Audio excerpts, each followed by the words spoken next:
Have you been? What's been happening? Has been 2 weeks since you graced the shed. It's been a minute. What's been happening? I don't know. I had a couple meetings, bike-related meetings yesterday. 2 in one day? 3. 3 in a day. Wow. 3 in a day. All right. Sometimes this is how it works. They get stacked, which I like better, actually. Went to Bend for a couple days. Leslie had a talk. Art talk? Experiencing the bike and pedestrian infrastructure in Bend, Oregon. Cool. Yeah, art talk. You got to sample some of it, though? I did some sampling. Nice. Both impressed and disappointed. Disappointed. Any roundabouts?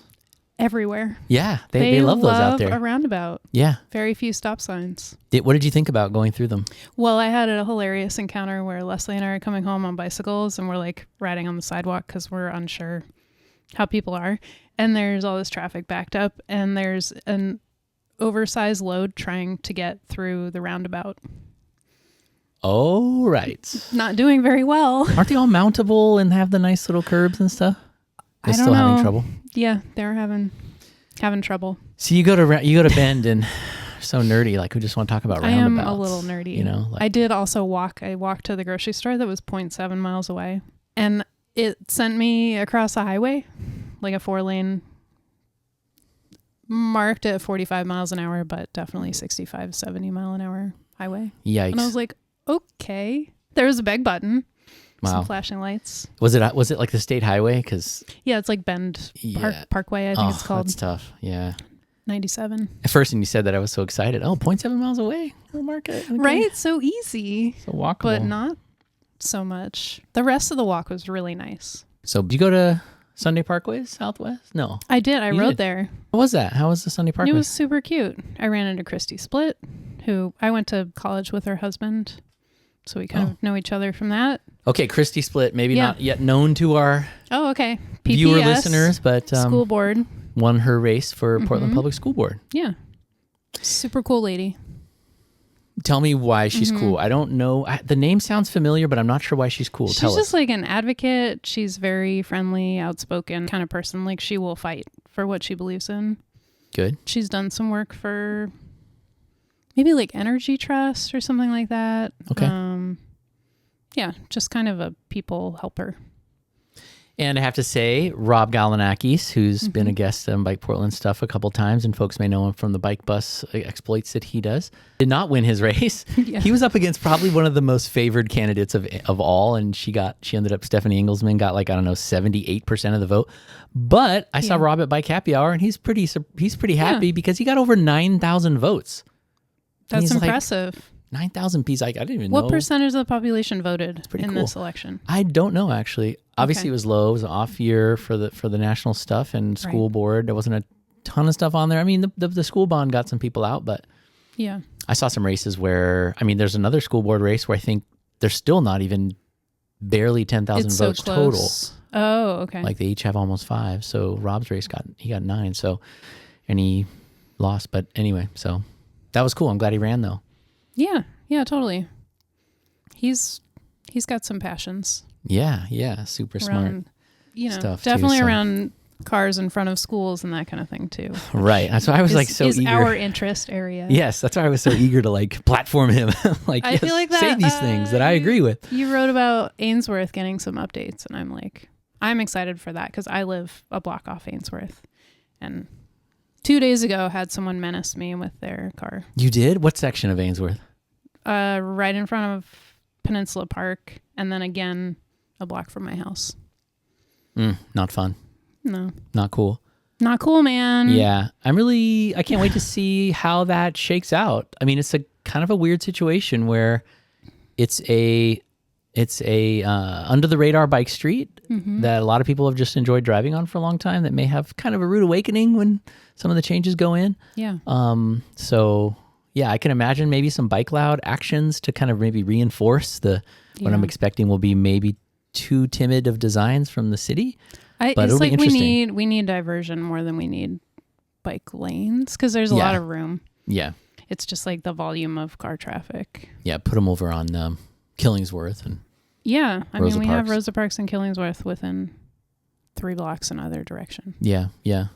I was just thinking of doing a video I already started it on right here in our neighborhood, the Mississippi, right? Just if you just go west of Peninsula Park, basically between Albina and like the freeway, and then Ainsworth and Michigan, the city has like successfully closed off that neighborhood. So it's four blocks, four or 6 blocks. Anyway, basically closed it off to drivers. And so I think it'd be a fun little story to go back on. Yeah. They started with the diverter on Rosa Parks several years ago that stopped people from using that Michigan neighborhood greenway block to get on the freeway when I-5 was backed up. And then people were worried about cut-through traffic, avoiding that and getting in the neighborhood. So they just put another diverter in like this a while ago. But I saw that second diverter, and it's all like fully planted, and there's trees in it, and it's so beautiful right now. Yeah. And that got me thinking about how nice it is that they did that. So now, like, if you try to avoid the first diverter, you'll get to the second. So people just don't go in that little block of You're just streets. not going to. You just don't, because you're like doubling back on yourself, and it's super frustrating. You do it once, and then you remember it. So I thought that was really cool. You know, looking for ways to highlight I'm really PBOT's curious work. about if they close the Omaha Greenway, whatever they call that tree. Yeah, the treeway. I didn't really say it in my story, but that could be one of the little flashpoints, let's say, that may not actually happen. But boy, if it did, that would be kind of a big deal. I mean, the volume definitely drops significantly on that side of Interstate Avenue. True. That's even west of Greeley. Yeah. So, that's even west of Denver. Yeah. So even less at Denver, even. So it's really just, that it's would like be cool. the people, I mean, it might be like you're on the highway and you get off, you do Greeley instead of your exit that's closer to Interstate and you cut through. I don't know. Yeah. But generally, my incidents, when I've had angry drivers, it's closer to Peninsula Park or Ockley Green.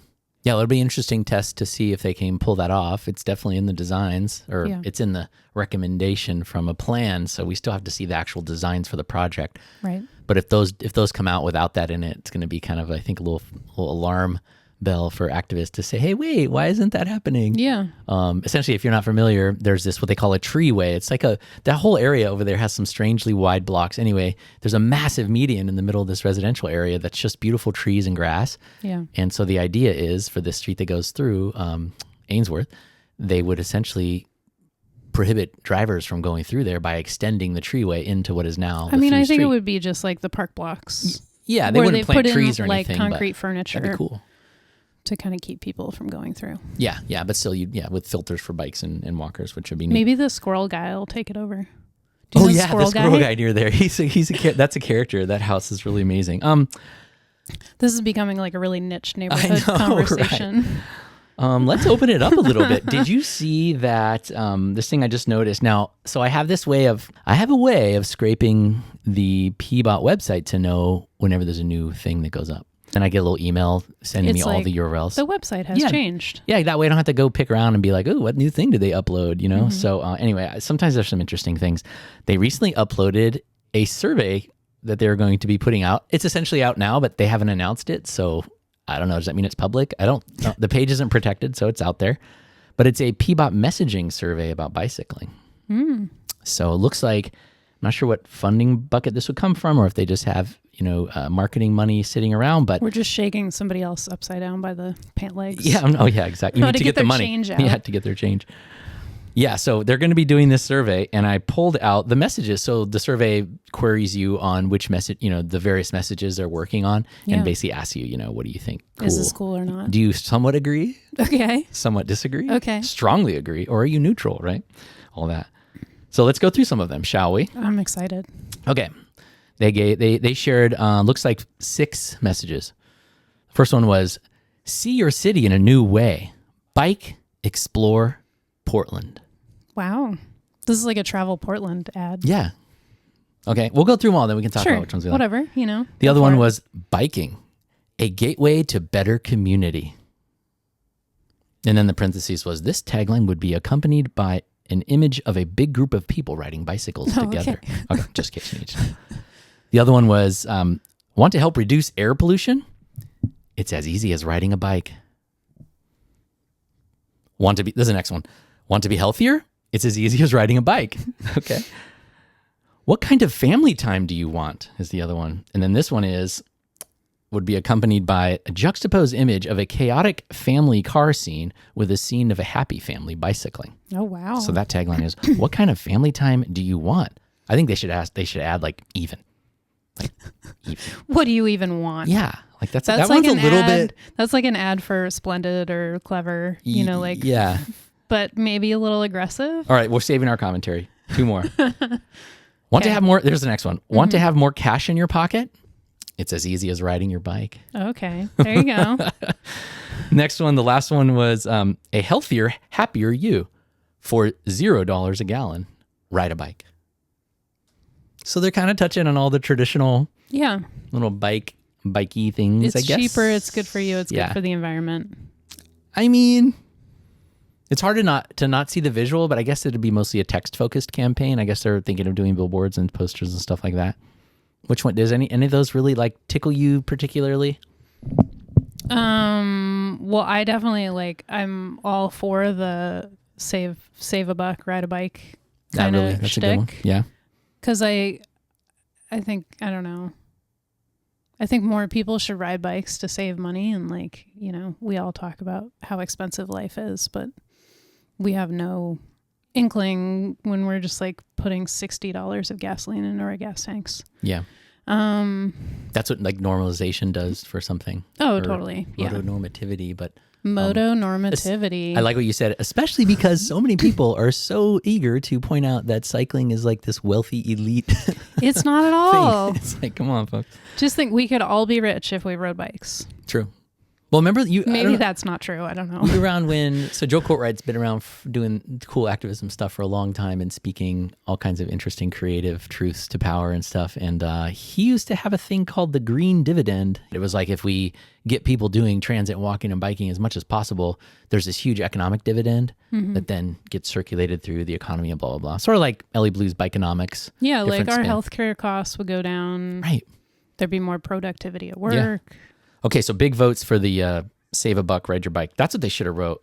Here you go, PBOT. I don't like a healthier, happier you. This is a freebie for you. I gotta say, ride a bike. Save a buck, ride a bike. I'm really sensitive to when you have government telling people what they should do, I think the get healthy thing is a little. Yeah. You got to twist it in some way. It's got to be more fun and punchy, I think. I mean, reduce air pollution. I would just not even bother with that arrive happier. Yeah. Or something like that, like a short and sweet. Short and sweet. So, there's that. I do see your city in a new way. And although I think the other ones are just so trite and over, to me, I've just seen that stuff. So I'm just always looking for something fresh. Yeah. And I like the idea of seeing your city in a new way. I'm not the target audience for this, but. So I will tell you, my father-in-law, who's a very car forward individual, forward. He and his wife. You must really like it because you said cars. That so nicely. Yeah. Oh my God. Yeah. He's a good guy, but he could not live his life without a car, or 3. So I said something like, "Oh, I wish more people understood how much more fun it is to ride a bike than drive a car." And he's like, "Yeah, but how do you carry a blah blah blah?" Literally, he was like, "How do you carry your cat on a bicycle?" And I was like, "I mean, I could probably figure that out, but there are cargo bikes. You can rent a car. You can get an Uber." And I don't know. I just think of all the times that there's the but I need to haul lumber, and then the actual statistics of people that pick up trucks and literally carry a gallon of milk. Well, it's funny you say and that because I need a pickup truck. Yeah, I know. It's frustrating. It's funny you say that. Just today, there's some discourse on Blue Sky from Doug Gordon, War on Cars. Mm-hmm. And someone else, gravel influencer who's on Blue Sky, was saying, he's just really breaking down the whole argument when you're in these conversations with folks where there's always that person that says, but not everyone can ride a bike. Right. It's similar to what you were saying. Yeah. And he was just breaking that down. I love when people activists will actually do this because you just get so tired of it. You need to have that argument. You just want to have the breakdown. And it's just Doug and I are kind of on the same, we're always on the same ilk on this stuff. I think it's we're similar age or whatever, but he was saying the most obvious thing, which is literally no activist has ever said cars would cease to exist. No one's ever said we want every single person to ride all the time. Yeah. If you need to take some lumber somewhere and you don't want to use a cargo bike, go ahead and drive. There's tons of people you know what I mean? Can't drive cars. I think it's the best way to diffuse that. Yeah, exactly. And that was the other thing Doug smartly was talking about was, Ann Anna Zivart's book, and all her stuff about driving. And she's like really popularized the factoid that 33% of all Americans can't drive. That's not even including ones that don't want to drive or don't drive. So there's a lot of people, so you could flip it around. Yeah, there's like the high and the low of the age categories, and then there's other things. Yeah, but anyways, this whole idea that like, but what about taking your cat? It's like, there's always going to be a fringe use, fringe case. So I don't know. These messages are okay, PBOT. They're okay. You're on the right track. That fun. They're on the right track. I would say spice them up. Maybe give them to the younger staffers and see what they can do. Absolutely. There's plenty have them make funny memes out of them. Yeah, we have make funny memes. It's good. You're on the right track, but maybe they're going to use the survey results. Who's that guy with that's like them sweating with the button? Everybody just like makes their own meme with that. They could just do a whole series of those. Exactly. Oh my gosh. But we've been in good shape at the city recently. I have to say, City Council's been convened for 4 months now. And I mean, after the election, before they sat down at council, the 12 new members, I did a op-ed saying the new council bodes well for bicycling. So that's going out on a little bit of limb if they really sucked. And, people would be like, you totally got that wrong. But if you look at it, you gotta, I don't know, you gotta be pretty positive outlook on what we've got up there and how the dialogue's been going. I mean, there's been two pretty big things, more than that, but two that just come to the top, which is, the sidewalk improvement and paving program that passed, unfinanced still, but you got Mitch Green working on it. We're talking about sidewalks. And it passed 12-0. Basically, all the councilors saying, again, no money tied to it, so it's an easy vote, but what it's going to do is basically supplant how PBOT plans and builds sidewalks in those two districts. I don't think people fully understand, it's not going to be like necessarily a separate thing in a way. I think it's going to just inform how they go about building sidewalks from here on out. They're going to be focusing more on those two districts. So that's anyway, but the financing plan could be really interesting. So I think that's something notable, obviously. And then, we had our big day at City Hall Monday. Like a serious overtime. Which was so cool. Yeah. It's like I couldn't remember being in City Hall. I was telling Councilor Tiffany Koyama Lane, whenever we've had anything related to Vision Zero and we've been in City Hall, there were like tears and candles and people just really upset. We were there because people were getting hurt or killed or whatever. Yeah. And it was like enough already, and then you had a bunch of politicians trying to act like they care and whatever. They care, don't get me wrong. But, I was kind of tired of those kind of emergency things at City Hall. And here we were having one that was just like, there were donuts and it was like a happier scene. Yeah, it was proactive. We weren't there. We want to fund Vision Zero. I mean, if you're really, there's been there's been less than half traffic fatalities so far this year, which no one can explain, but it's there. Yeah. It's a really strange trend. Yeah, knock wood. Maybe 6 months from now, if it continues, I'll have to really dig into that. But so it wasn't like a pall over the community. And we had this whole thing at City Hall, and it was really cool. And at least there's a lot of excitement, and people are saying these things and talking about them. And we've got a big champion in Councilor Koyama Lane and others. Yeah, totally. So it's really cool. Like Mario doesn't drive a car. Yeah. Koyama Lane's like going on the bike bus rides. Yeah, it's looking good. Councilor Clark's going to come to our ride on Saturday, BikeLoud's ride. Oh, good. Mm-hmm. That's great. Yeah. Yeah, even the ones that I don't know if they're necessarily going to go to the bat and spend a lot of political capital if a question really got put to council, they're still like into it and they'll show up for it, which is really cool. So yeah, I'm pretty optimistic about how all that's been going. And the Vision Zero thing passed 12-0, and they got more money at the budget stuff. Did you notice? I actually forgot to write it in my story, but Councilor Mitch Green, who's, again, really going to be really great for our stuff, already has been, has a chief of staff that's super great and into our stuff, which is very important. This kind of got under the radar, and I gotta ask his staff about it, but he got $75,000 for pedestrian projects in his district in the budget. It was a little like, personal little, I don't know, little cash box. I don't know. Like, I got to ask what the hell is that for? Where you just found it in the couch cushions kind of thing? Yeah, it was I saw it as the amendment, and then I forgot I don't think there was much discussion about it, but I don't know what that was for. Anyway, $75,000, but he took it out. Okay, it's not controversial because he took it out of his own council office budget. Okay. which is pretty interesting, right? It's like he could use that money to like buy a bunch of pizzas for his staff or Right. pay some salaries or whatever, right? They said no, just Yeah. hardtack and He water. just wants like a little pedestrian safety project slush fund over there in Counselor Green's office. Anyway, stay tuned. We got to look into that. I got to make a note to look into that so I don't forget. So that was interesting. Yeah, all the budget stuff was fun. Unless you're on council. Fun. Super fun, unless you don't want to be at work till midnight. Unless you're on council. Yeah. We tried to have it playing at Bike Happy Hour, but we did have it playing. It was fun. Yeah. It's fun looking at the captions. There were some people watching. Yeah. So the nerdy folks were like little flies over to the light, Yeah. Moths to the light. I'm excited that everyone's kind of like, yeah, we need to finally do something about Uber and Lyft. Kind of like, yeah. That's something. just driving all over the place and I think that'll not really survive. helping the community. No, not really. I think that'll survive the upcoming, tweaks that they'll do June 11th meeting. Definitely, there's support to raise the TNC fees, so that's good. I mean, it already passed. I don't think it's going to go backwards. Yeah, but you never know. I just think council can be strange, and there's so many weird feelings about the police and parks thing, the funding that people may look anywhere to. I mean, who knows? Maybe someone proposes an amendment that says, let's take that TNC fee raise and dedicate some of it to the police thing the mayor wanted, So you never know. We'll have to watch that. But I've been watching it really red light close. cameras at every intersection. That would be cool. The state's going through a bunch of budget stuff too. Interesting conversation today with a representative down in With Salem. like transportation packages and whatnot. With the big transportation package. It still is not out. It won't be out till next week. Obviously, it's Friday. That's going to give them, 3 or 4 weeks to unveil, debate, discuss, have a couple meetings, get the public testimony.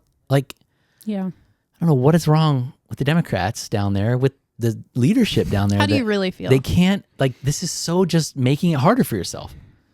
You're going to have shenanigans from Republicans that are going to try to slow walk it.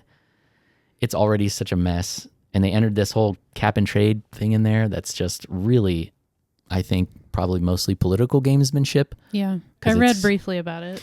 Just trying to find more funding sources. Yeah, but it's the Republicans that put it in. Yeah. Because they're negotiating with a few Republicans. There's a big portion of the Republican caucus down there is just like, hell no, we don't want to be a part of this. It's all taxes. We don't want anything to do with it. We're just going to tank it. And they had some super unserious ideas of their own. But a couple Republicans, a little more moderate, I guess, are willing to work with the Democrats and the House and Senate leadership. So that's who put in that cap and trade thing. They basically want to. The advocates have already called it cap and pave because they're going to use revenue made from the system if they can even get it passed. Big if, but the revenue will be primarily dedicated to ODOT core services and major projects, which is a euphemism for freeways, roundabouts, repaving. Yeah. Anyway, so.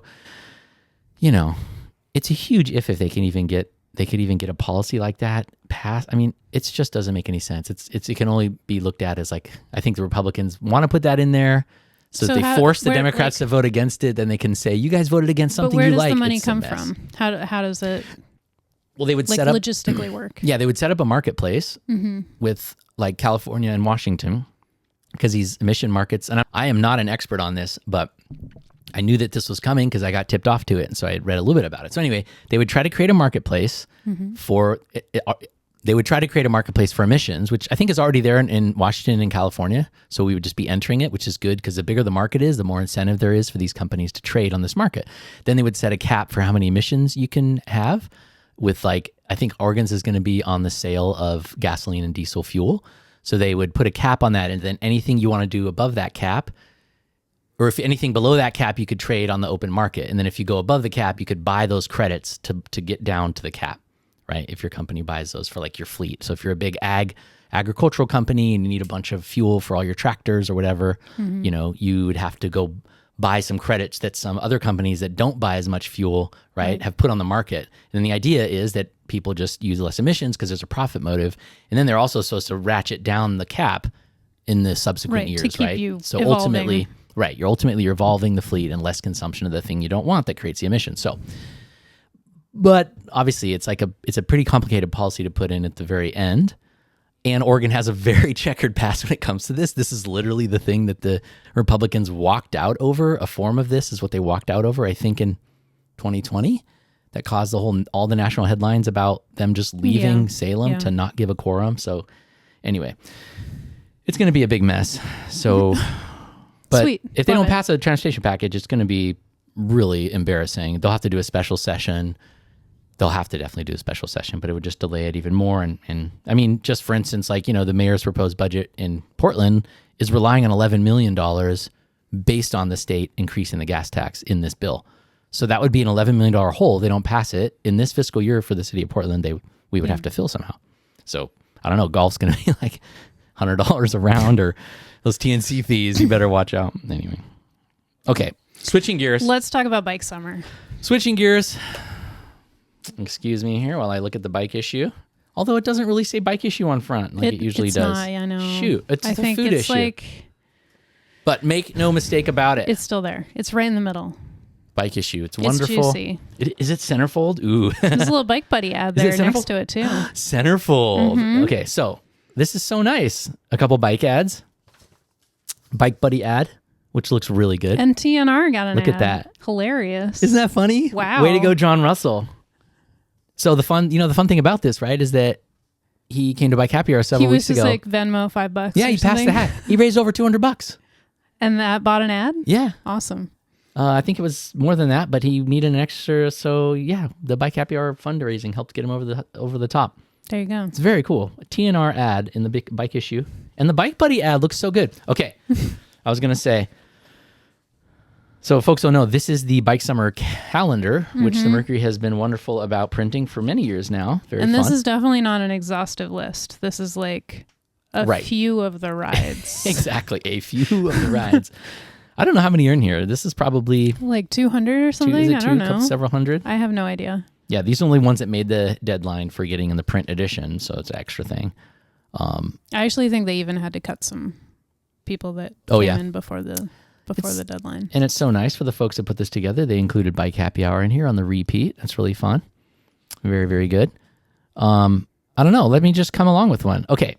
Yeah, give me some. Throw a dart. Give me some weirdos. Some weird ones. How about like June 14th, which is Flag Day?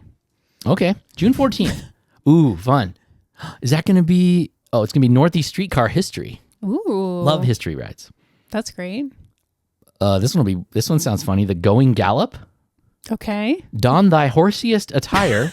Jockeys, riders, equinified individuals, cowpokes, hobby whore bikes, and bike gallop down Northeast Going. Hell yeah. Do you know anything about that? No. Come on, this is your neighbor. I don't know. I think that's the wonderful thing. That's the other side of the freeway. Yeah, it's this. I was thinking our neighborhood, but you're right. No. It's the other side. North Going would be a wild ride. Yeah, very wild ride. Okay. And then right after that is a tenant union celebration. So, there's just all... Okay, what else? All walks of life. Again, this is one date. Oh my gosh. July 2nd. July 2nd. Okay. We've got I Bike for Ice Cream ride. That's a Wednesday. Excellent. So, just one thing. And we will be doing the Lloyd to Duckworth Dock Swim. Okay. Someone will be meeting at Lloyd. I thought they were going to be starting that from Bike Happy Hour. I think there's also one from Bike Happy Hour on Wednesdays throughout Bike Summer that they're going to be. Well, I think Lloyd District is like from Duckworth. putting some funding in, so maybe they want right. Yeah, for folks that don't know, it's coming up on Duckworth Dock swimming season. Yeah. So there'll be rides down to there. It's like a little chilly still. Yeah, it's hard to think about that right now. Ooh, some of these weekdays, there's not a ton going on, at least in the printed calendar. Yeah. Let's see. Oh my gosh, on Friday, June 27th, there's a Karen convention. Oh. Is it at the Hosford Abernathy board meeting? Wow, no, it's not. It's your time. It's your time to finally let loose your greatest complaints.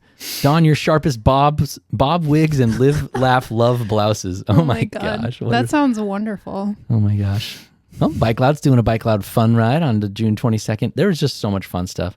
That's right. Pasta costume luncheon ride.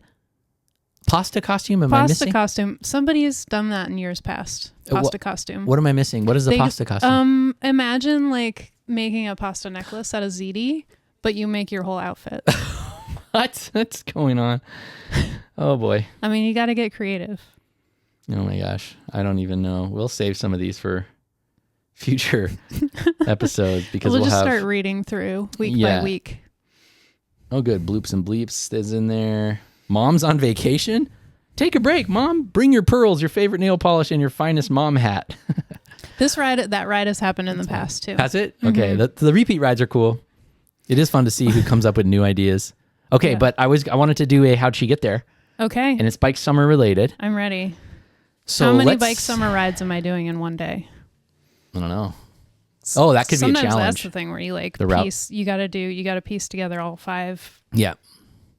Saturday rides. I gotta say, I hate to have like technology encroach on all our lives, but like it would be fun if somehow all the bike summer rides were on some sort of like tracking system where you could see where they were at any time. If there was like a heat map or something. I think that'd be so cool because it would just be fun. You could just see where if there's a ride nearby. You could just meet up. Yeah. I mean, I think the Bike Fun app kind of has some of that. I'd recommend downloading it. It takes the shift calendar and puts it into an app. Bike Fun app. It's really cool. But anyway, I saw a ride yesterday at Peninsula Park, and I went to the Bike Fun app to see what ride it was because I'm not going to go just ask them. I wasn't there to talk to anyone. I was just walking and needed some alone time. But I was super curious what ride it was, and I was like, wait, nothing started at Peninsula Park. But then I realized it must have started somewhere else. So then I got into this whole thing of like, I had to figure out what ride it was. But if it had a heat map, anyway, so. Did you figure it out, or was there no I think answer? It was the Ride Safe app, and they were doing like their springtime ride. I think that's what it was. But was it like a ride leaders workshop kind of thing? Something like that. Okay. Yeah. So, okay, how did she get there? The kickoff ride this year is Peninsula Park. So I'm going to give you an easy one because I know obviously Peninsula Park's in your neighborhood. But let's see. Let's say you're trying to get there from Woodstock. Ooh, Woodstock. Yeah, so if you're in Woodstock, Southeast Woodstock, how would you get up to, and you want to go to the kickoff ride, how are you going to do it? Gosh. Pulling up Google Maps. Is that like, honestly, I might take the Max part way. Oh, really? Okay. Yeah. So 17. So what am I like? Let's see. Let me get down there. This is hard. This is harder for both of us because this is not our usual. Yeah, there's the orange line goes way down there, and links up with the trolley trail. Okay, you would hop on the orange line. Well, depending how many miles I want to do in a day. True. But I could ride all the way up there. Yeah, like 17th I think has a bike lane for part of it that kind of follows the Max tracks. Well, you're assuming you're in inner. Well, I don't know. Oh, yeah, no, that's how fine. Deep am I in Woodstock? No, that's good. That's good. Okay, so read, I mean, either way, like if Eastmoreland, Woodstock, what's the main, on... But the alternative is like you go up that way and then you take a left in just north of Tacoma and then you go down to the Springwater and you cruise up the Springwater to, OMSI or past, Oh, I see all the way saying. to Williams, I guess, if you just want to like take the most direct route. Okay, slow down. Let me get oriented here. Oh, sorry. You're like... Burp, burp, burp, burp. I'm trying to think of a good... Okay, so we're starting in Woodstock. Let's say we're on Woodstock Boulevard and we're like Cesar Chavez. Okay. Woodstock Boulevard. So from there, wait, you were saying get to the Springwater from there? Are you sure? How would that happen? That's I would far have away. to go north. I would have to go north for a little bit. Yeah, that's too far out of the way. So you'd want to go north. But what's a good north-south So you're road? close. You're on 39th. It's funny. Melissa Kostelecki just took us all on a ride around the Woodstock area. We started at Clinton and 26th, and we like cruised around. But the funny thing about Pedalpalooza rides and like group bike rides is I pay so little attention to where I am. That's right. And you just you just end up somewhere and you're like, well, that was kind of nice. Yeah. What? It's like being on a boat. You're not driving or whatever. You're on a boat. You're just there for You're the just fun. on a boat. I hear what you're saying. So you don't remember how you got north? Well, the thing I know that Gladstone goes down the hill, but you'd have to get south or north to Gladstone from Woodstock. Yeah. So what is the good north? I don't actually know what the best north-south. 47? Is that the Greenway over there? 47? Gosh, there's got to be somewhere inboard of. There are people listening to this that are just cringing right now. Oh, totally. That we don't know the exact best. Just go this way. North. There's a 40s bikeway. I'm not seeing any Sharrows here. See, you got Eva and I. Eva and I are We've been stumped. I told Jonathan to give me a challenging one. We go by feel. You said an easy. We do by feel. I just look for the Sharrows. Yeah, me too. Give me some Sharrows. 52nd does have a bike facility, but that'd be a little bit out of your way. We actually took some really cool like dirt roads, like Henry and interesting. Something with a T, not Tibbet. Tibbet? No. Was it Tibbet? I don't think it was. Tolman. Tolman. These sort of like unimproved roadways that Yeah. were cool. I feel like if you were like at Woodstock and 39th, again, I don't like to go out of my way too much, but when you're in that part of Southeast, there's not a lot of great north-south, so sometimes you may be going a little more out of your way. I mean, 41st has bike lanes and speed bumps, so I would just say probably do 41st. It's a buffered bike lane. Yeah. Okay, I've taken that road for a little bit before. So 41st or 47th, and then what would you be looking for to get, what's going to be, if that's your north-south, what's going to be your east-west? Because essentially you could stay on that all the way to like Powell. Oh, wow. Or would you go left? Would you go down Gladstone? You might want to go over Powell on that. Well, or no. you could go down Gladstone. Yeah, so you go down Gladstone. And that's the one, that's the one with the big hill. And then that connects with all the weird stuff and the Bob Stacy crossing. Yeah. Okay, so that's always a good way to think about routes is like as soon as you get to one of these really important connectors, of which Gladstone is, right? Because it'll take you from... And it's a really fun downhill. Yeah, it's good downhill. And you can use it to go east-west to essentially stitch you into like... Maybe I get a beer at C-Bar on my way. C-Bar, yep, there you go. But you could take that all the way, you can kind of work your way over. I don't know what you would do, 26th. I'm sorry, everyone who lives in Woodstock. 22nd, I'm clueless. Work your way over to 20th and just kind of wind your way over to... What's the best crossing, though, of 26 over there? Well, okay, so you're going to have to go north again. So I feel like I usually take 20th. 20th? Yeah.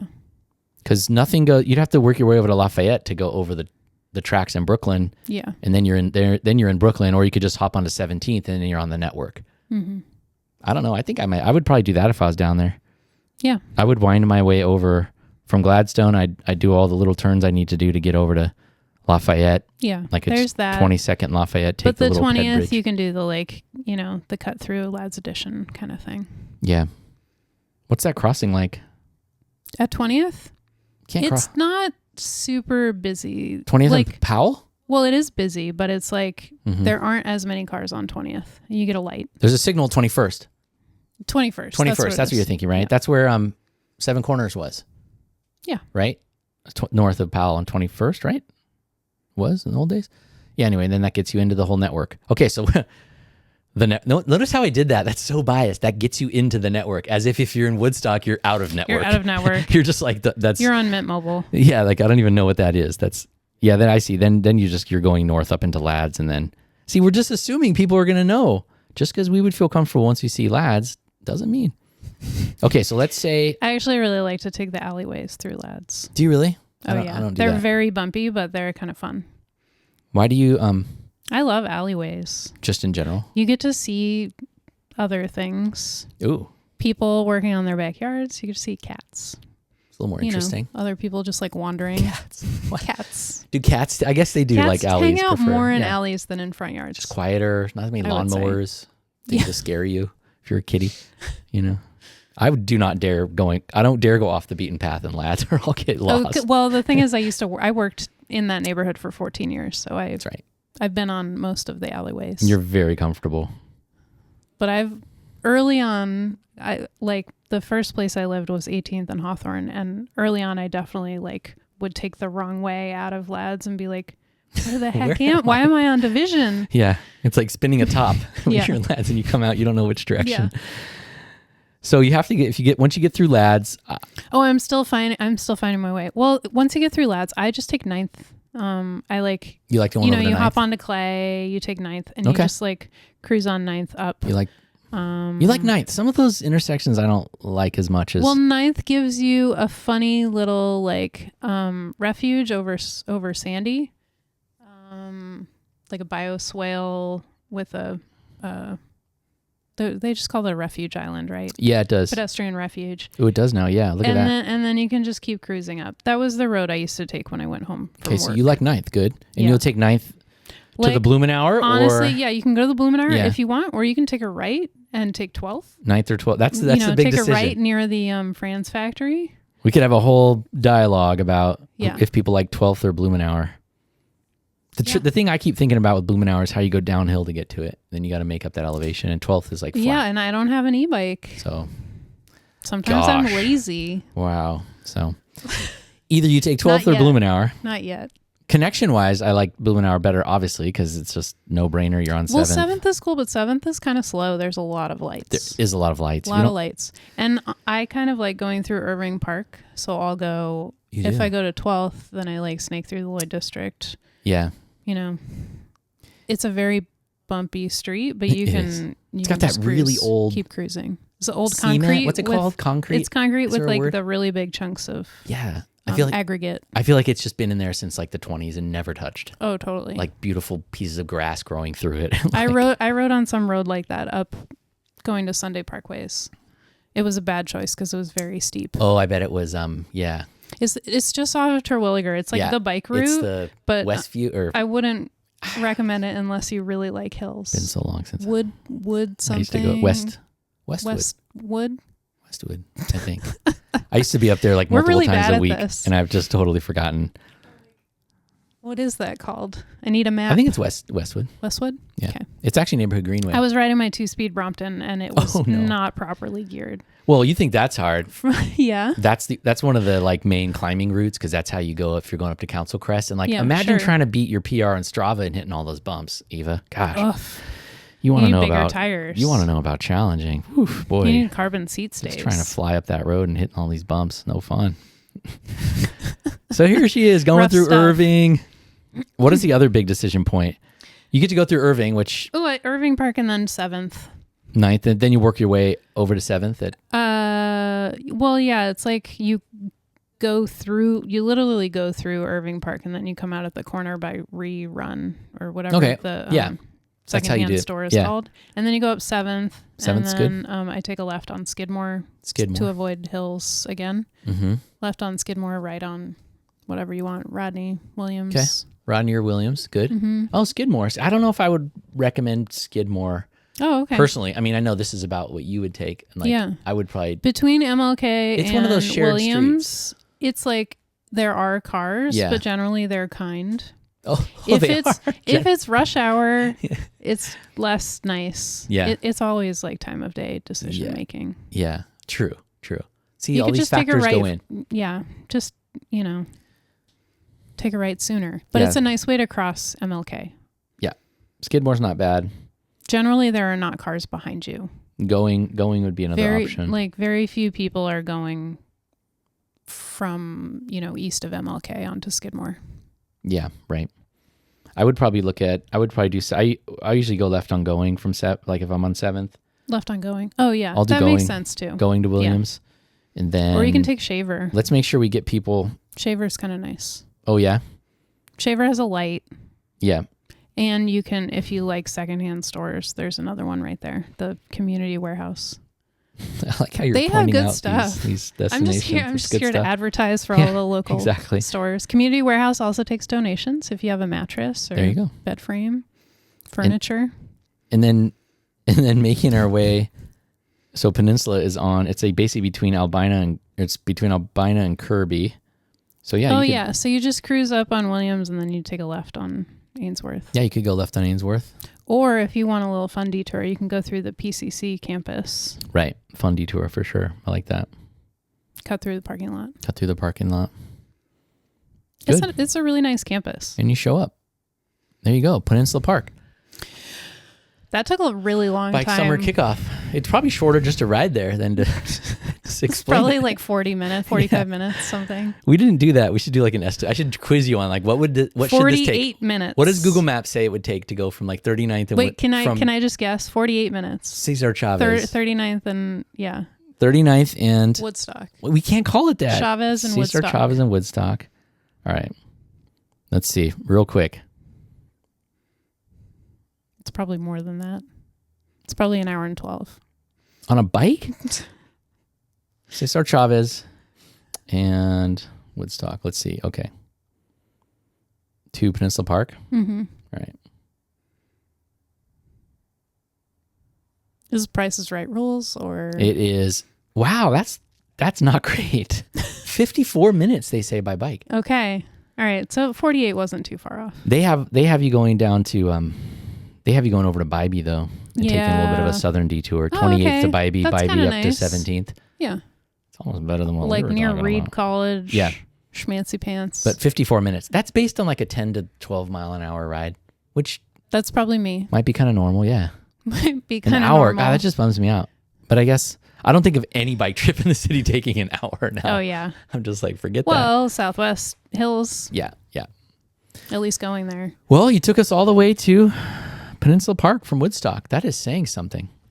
I ran into somebody at Southwest Parkways, and we had both taken the same way there, but apparently on the way back, she took Barber and had never taken Barber and like didn't know all of the things you have to know to take Barber. And I was like, I'm so sorry. Yikes.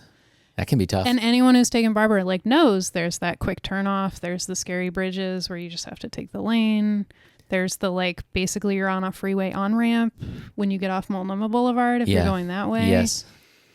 I don't think we talk about that enough, how crazy Barber is. Effed up It is so bad. Some of Southwest Portland infrastructure is. And then I remember when we were fighting about Barber with ODOT years ago, and the audacity they had to resist changes to Barber because it was a necessary alternative to I-5 if there was ever an issue with I-5. God forbid. That we basically need another freeway. We need a proxy freeway. It's like you're just saying you're just actually admitting this, that you need to keep these like redundant freeways. The thing is that's within so the 205 circle. So you can, if you're like, I mean, that's true, but that's a long detour. Yeah, we could do a whole thing about Barber. Lots to improve on there. It's just like Sandy. It's a high desire route. For everyone. But people feel uncomfortable, obviously. Right. But it has high impact, high return. Yeah, high return on an investment. Gets you it's there all about quick. those ROIs. Yeah, exactly. That's how I choose my routes. ROI calculations. That should be a button on Google Maps. ROI. Yeah. You just hit that. Give me and the it's best like value. 10 out of 10. Well, they hardly ever, like, honestly, Google Maps hardly ever sends you on Barber unless your destination is on Barber. Well, that's, if you're on a bike. I guess that's good. They put you on Terwilliger. Terwilliger. Hey, I'm a big Terwilliger fan. Well, I don't know. That just about does it. Yeah. Good talk. Good talk. Join us next week on another episode of In the Shed, or not. I don't know. Happy Bike Summer. If we don't happen to get together before then, yeah, we shall see. Have fun. Yeah. Thanks for listening, everyone. Bye. Bye.